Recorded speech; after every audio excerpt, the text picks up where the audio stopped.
The jungle woke before the sun. Mist floated low over the ground, clinging to roots and fallen leaves.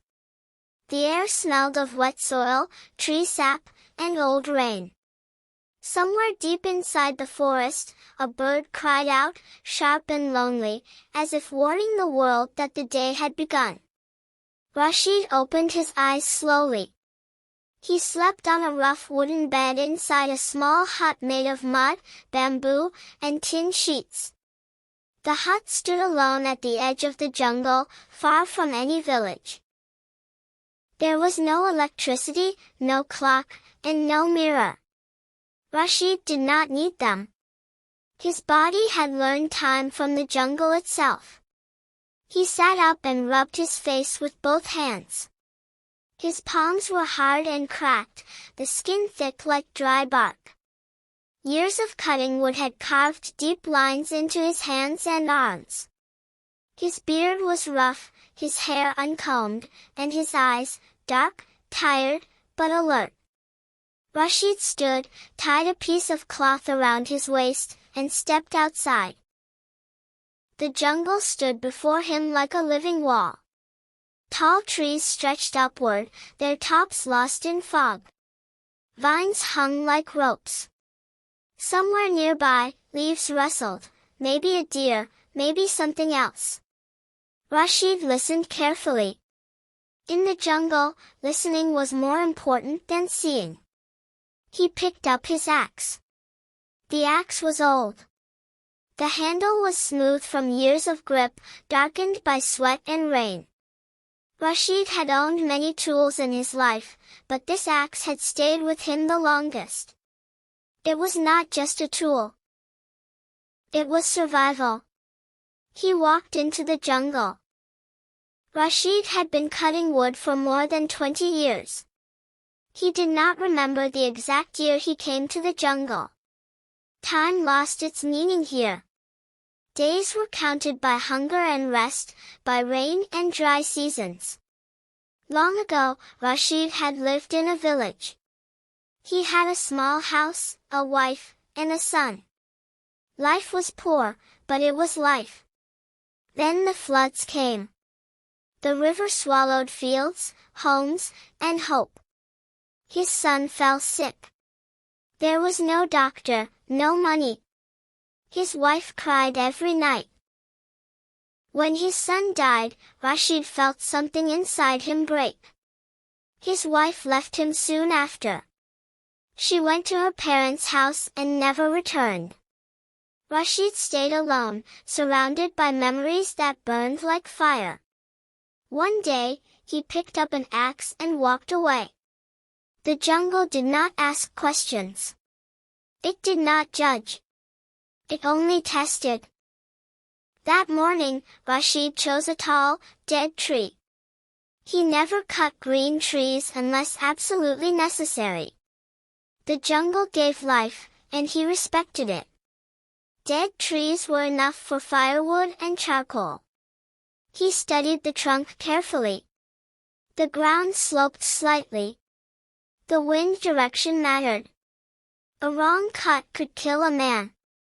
Rashid placed his palm on the bark, feeling its strength, its weakness. He raised the axe. Thok! The sound echoed through the jungle. Thok! Thok! Each strike was precise. Rashid did not rush. Sweat rolled down his back, soaking his clothes. Muscles moved like trained machines. His breathing was steady. After many strikes, the tree began to creak. Rashid stepped back. With a deep groan, the tree fell, crashing into the undergrowth, shaking the earth. Rashid stood still for a moment. In the jungle, noise could attract unwanted attention. Silence returned slowly. As Rashid began cutting the fallen trunk into smaller logs, he felt something. A presence. He stopped moving. The jungle grew quiet in a way that felt wrong. Birds stopped singing. Insects seemed to hide. Rashid slowly turned his head. There, Between the bushes. 2 eyes. Yellow. Unblinking. A leopard. It was not very close, but close enough. Rashid did not run. Running invited death. He stood straight, axe in hand, making himself look larger. His heart beat fast, but his face remained calm. The leopard watched him. Seconds felt like minutes. Then, silently, the animal turned and disappeared into the forest. Rashid exhaled slowly. This was jungle life. By noon, the sun burned through the fog.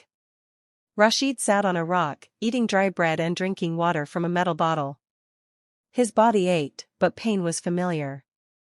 Pain reminded him he was alive. As he rested, memories returned. His son's laughter. His wife's voice. The sound of the river before it destroyed everything.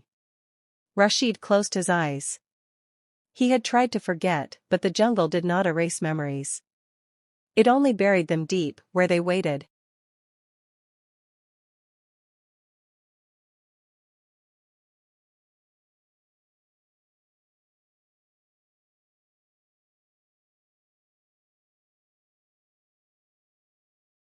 In the afternoon, the sky darkened suddenly. Wind rose, bending trees. Thunder growled in the distance.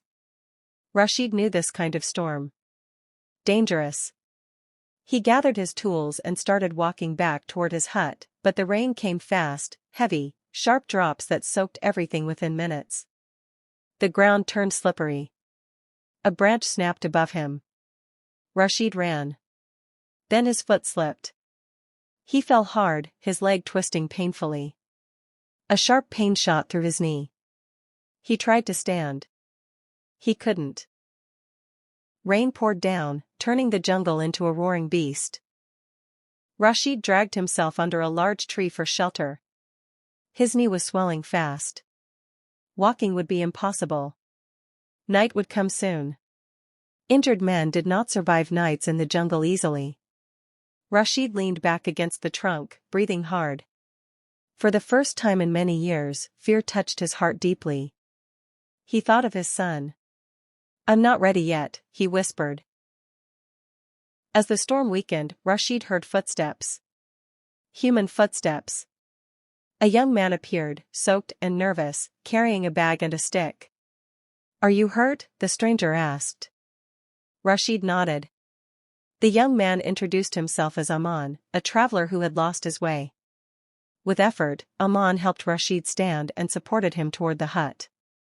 That night, by a small fire, Rashid told his story. For the first time in years, someone listened.